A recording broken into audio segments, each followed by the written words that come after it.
Our guest is very young, as in very young. Isa pa siyang estudyante ng Fine Arts at the University of the Philippines, Diliman.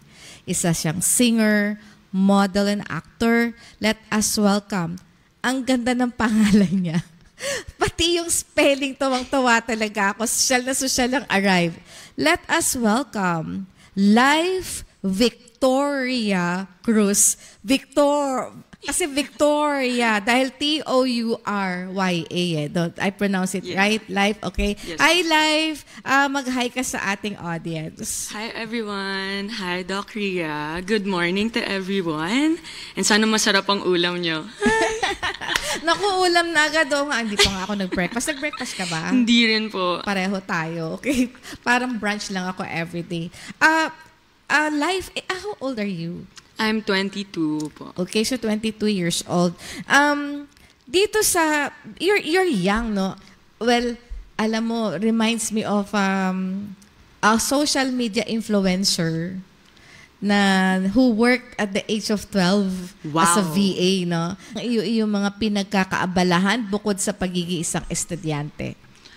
So I do exhibitions, of course, of my paintings, of my artworks. I do modeling. Recently, nagkaroon ng photoshoot ng QCPC. So I was invited by Sir Bon Labora. And other than that, I do write songs. This month yata, i-record yung next song ko. And I have one song sa Spotify that's entitled Ginambala. So, yeah. And I want to explain my name.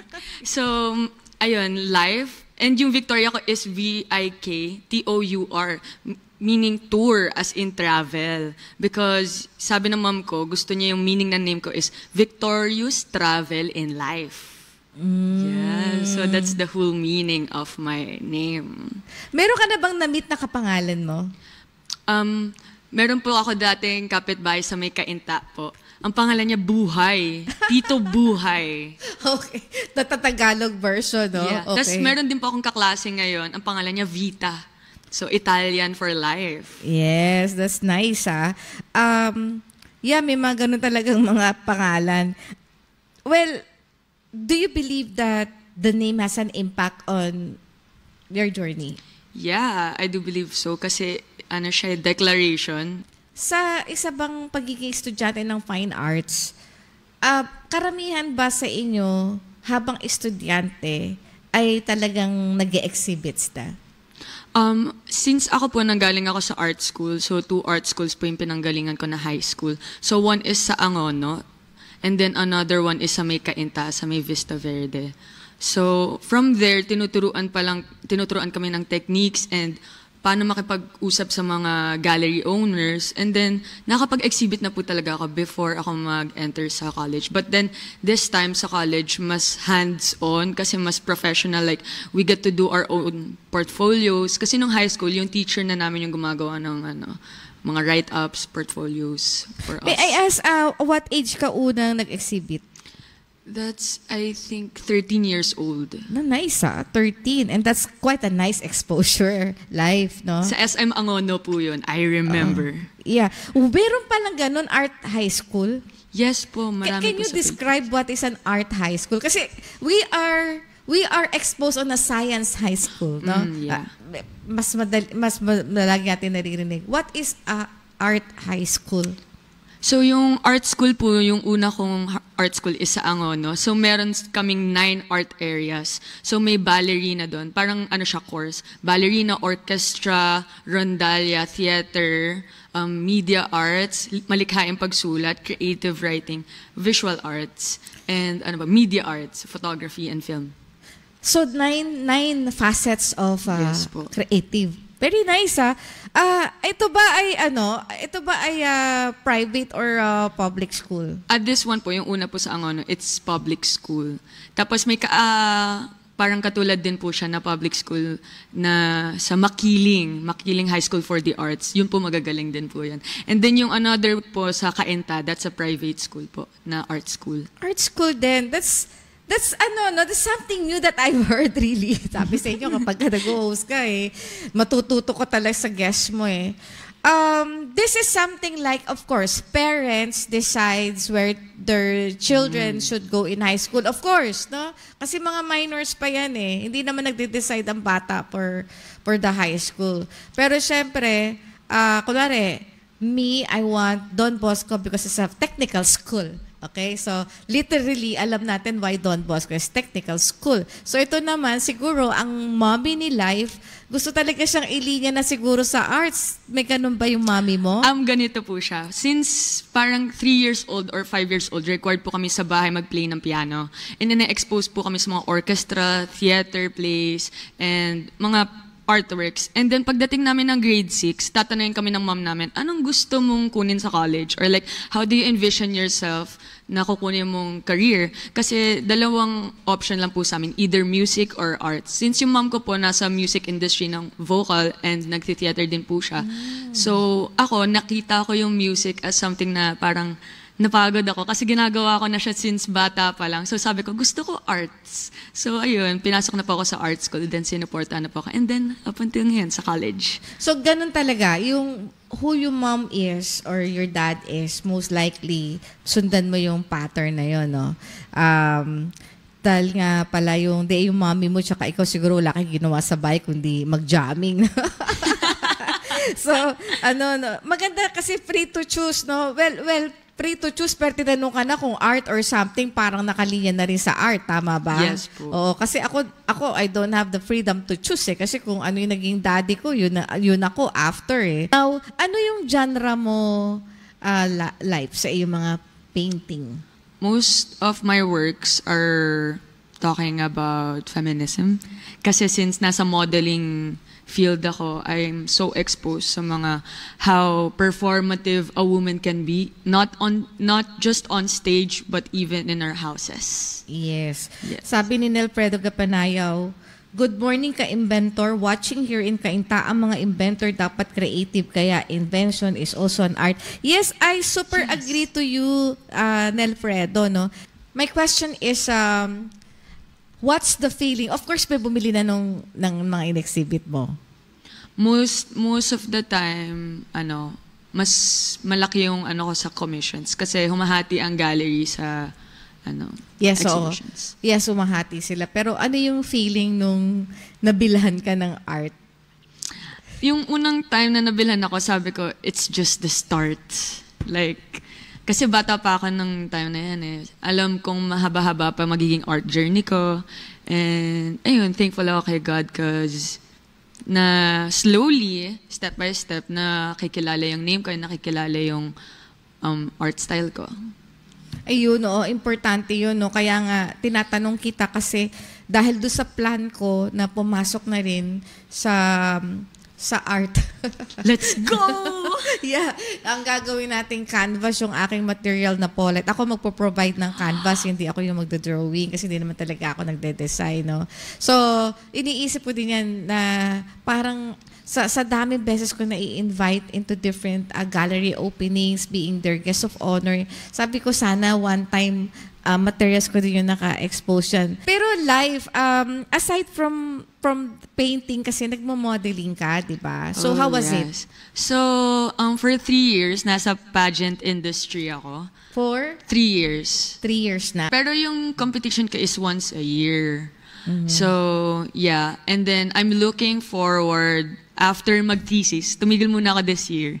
After mag-thesis, I wanted to try Mutya ng Pilipinas. And then, kapag nakapa namin ni manager kung kamusta, we will try Binibining Pilipinas. You know what, Life, you're really a good candidate. No? Pwede ka. I mean, very Filipina. You're young, no? Pero ano masasabi mo doon sa dinaanan mo kasi I think napaka-aga mo nag-start para ma-expose na agad sa public. So how was the journey? Since bata po ako, parang ini-encourage na po kami ng mom namin mag-stand on stage, singing competitions, auditions, TV auditions, because we really are ano talaga, close sa entertainment since nasa entertainment industry yung mom ko before. So, ayun. Medyo nasanay na ako maging on stage, pero syempre nung first time ko pumasok sa pageantry, iba yung on the spot, tas ang bigat ng gown mo. Tapos kailangan mong nakasmile palagi for hours, nang naka-heels. Tapos yung dress mo, bato-batos. Yung one time yung dress ko was like 16 kilograms.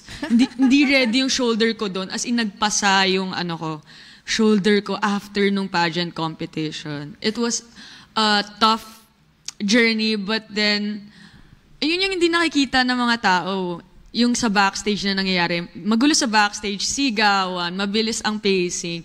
But then, we have to perform at our best because it's for the entertainment, it's for the, fun, para matuwa ang mamamayang Pilipino. Tama yun, no? You know, in reality, when you're joining a pageant, it's not really just about beauty. Yes. It's about the advocacy that you have, no? Ikaw ba, Life, ano yung ina-advocate mo? Tsaka, how do you plan to... Kasi kailangan establish mo na yung advocacy na yun bago ka mag-join di ba? So, how was it? Ako, sinasagot ko po when it comes to my advocacy is art as a language. Because maraming tao in our country na illiterate. So, a person can easily understand a thing if it's visual. So kung hindi sila marunong magbasa, they can understand an image or like halimbawa yung stop sign or red color, any visual representation. Just like what the previous people do sa mga cathedrals, nakalagay yung mga stories ni Jesus Christ and ganun ini-educate yung mga tao. I believe that is still very important ngayon para madaling ma-communicate yung mga things na hindi kayang isulat by words. Maganda yung sinabi ni Life. Alam mo kahapon, nung nagkakaroon kami ng coordination meeting sa construction, sabi ko, the construction workers really cannot comprehend merely words, no? Kailangan mo i-drawing. Yes. Kasi dun sa, same din yan sa pagpunta natin sa site, sa job site. Nagko-communicate yung project engineer at saka yung construction worker by the drawing. Mm-hmm. Kaya kahit anong mangyari, sabi ko sa mga tao ko, please draw. And sometimes, yung sinasabi nating art as a language, perhaps do sa mga artwork natin, the interpretation of the person is very subjective. Mm-hmm. 'Di ba? Kasi minsan may dinrawing ka, tas iba yung dating sa akin, tas iba yung dating sa'yo. Tama ba? Yeah, may nangyayaring gano'n na nag-expand yung interpretation, which is a good start of a conversation. Kaya very important yung art because it connects people. Like, kahit hindi mo siya kakilala, pero you start to talk about this artwork and you start to appreciate it and connect it to maybe to politics, to how the family's dynamics, gano'n. It's a start of a conversation. And one thing that's very important is communication when it comes to, kasi when you have communication, may salita ng ideya. Kapag may salita ng ideya, yung parang iron sharpens iron. So, parang nag-exchange kayo ng thoughts, opinions, which makes the both of you smarter and more knowledgeable. That's nice. Ano ka ba, millennial or Generation Z? Sabi nila, Generation Z. The Generation Z, kasi talaga, very articulate sila. The Z generation, the millennials, will comprise 60% of the voting population by 2028. And I believe that this being articulate, ito yung magiging boses natin sa darating na 2028.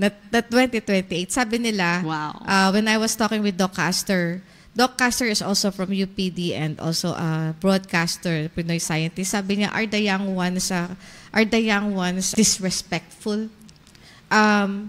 Are they disrespectful? Kasi kasi nga very straightforward ang mga young ones, right? Tama? How can you describe your generation? Kasi sa akin, sabi ko, the Z generation are more of entitled kasi they know everything. Because they have access to everything, di ba? The information. So how can you see yung flow of how the Z generation should be? I may say, since exposed kami sa a lot of knowledge, marami sa amin na hindi naman din exposed sa application. Like, applied on how to communicate to people. Like, how to communicate to a barker, to a kuya jeepney, di ba? Kasi more likely, yung mga vocabularies na alam namin is gaming or what's the popular culture.